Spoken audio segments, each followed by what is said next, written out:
Notre première légende se nomme les oies du château de Pirou. Mais avant de rentrer dans le vif du sujet, un petit peu d'histoire. Le château fort de Pirou, construit sur la ville du même nom, est situé dans la Manche.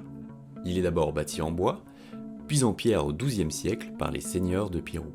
Le château est positionné sur un îlot artificiel. Il est entouré de 3 douves et de 5 portes fortifiées. Sa position lui permettait de surveiller la côte est de la Manche pour protéger Coutances, changeant plusieurs fois de propriétaire pendant la guerre de Cent Ans et les siècles d'après. En 1966, il est racheté par l'abbé Marcel Lelégard et sa famille.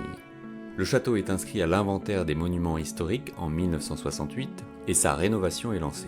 L'édifice est considéré comme un chef-d'œuvre d'architecture militaire médiévale. Pour y rentrer, il vous faudra franchir les 5 portes fortifiées en tournant autour de la douve centrale. Mais alors, quelle est la légende qui entoure ce château ? L'histoire débute à une époque lointaine, où les envahisseurs venus du nord déferlaient sur les côtes de la future Normandie.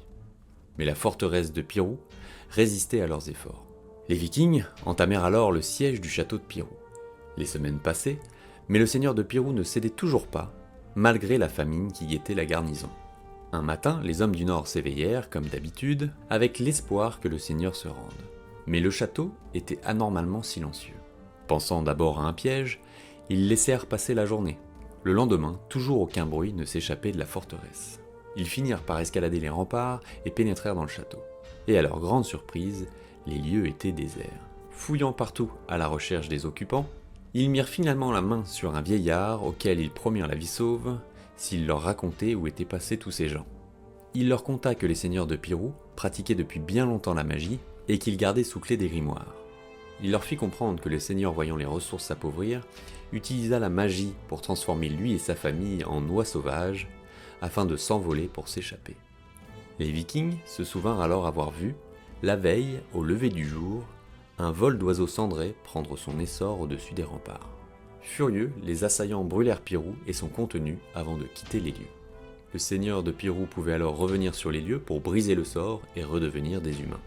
Mais les envahisseurs ayant tout brûlé, le grimoire qui renfermait la formule avait lui aussi disparu dans les flammes.